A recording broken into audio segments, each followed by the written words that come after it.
കോൺഗ്രസിനെതിരെ India മുന്നണിയിൽ കടുത്ത അതൃപ്തി അറിയിച്ച് സഖ്യകക്ഷികൾ. ദില്ലി നിയമസഭാ തെരഞ്ഞെടുപ്പിൽ ആം ആദ്മി പാർട്ടിയുമായി സഖ്യമുണ്ടാക്കാൻ കോൺഗ്രസ് ശ്രമം നടത്തിയില്ല. ബിജെപിയെ സഹായിക്കാനായി ആം ആദ്മി പാർട്ടിക്കെതിരെ എല്ലാ സീറ്റിലും സ്ഥാനാർത്ഥികളെ നിർത്തിയതും സഖ്യകക്ഷികളിൽ അതൃപ്തിക്ക് കാരണമായി.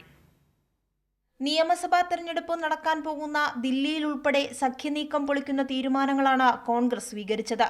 ദേശീയതലത്തിൽ ബിജെപിക്കെതിരെ പ്രതിരോധം തീർത്ത ഇന്ത്യ മുന്നണിയിലെ പ്രധാന പാർട്ടിയായ കോൺഗ്രസ് രാജ്യതലസ്ഥാനത്ത് ആം ആദ്മി പാർട്ടിക്കെതിരെ എല്ലാ സീറ്റിലും സ്ഥാനാർത്ഥികളെ നിർത്തിയത് ബിജെപിയെ സഹായിക്കാനാണെന്ന ആരോപണമാണ് സഖ്യകക്ഷികൾ ഉയർത്തുന്നത്.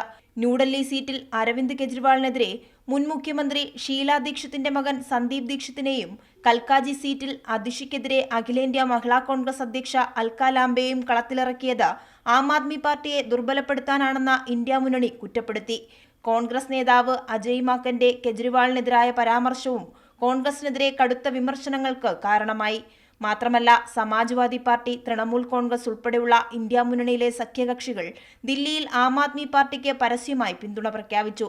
അതേസമയം ആം ആദ്മി പാർട്ടിക്കെതിരെ രാഹുൽ ഗാന്ധിയടക്കം ദില്ലിയിൽ പ്രചാരണത്തിനിറക്കുകയാണ് കോൺഗ്രസ്. സഖ്യകക്ഷികളിലെ ഐക്യം നിലനിർത്തുന്നതിൽ കോൺഗ്രസിന് കനത്ത വീഴ്ചയുണ്ടായെന്നും കോൺഗ്രസുമായി യോജിച്ചു പോകാനാകില്ലെന്ന നിലപാടിലാണ് ഇന്ത്യ മുന്നണിയിലെ പല കക്ഷികളും.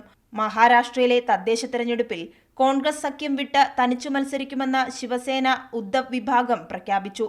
നേരത്തെ യു.പി. നിയമസഭാ ഉപതെരഞ്ഞെടുപ്പിൽ സമാജ്വാദി പാർട്ടിയും തനിച്ചു മത്സരിച്ചു.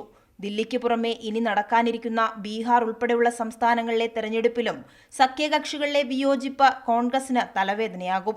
കൈരളി ന്യൂസ്, ദില്ലി.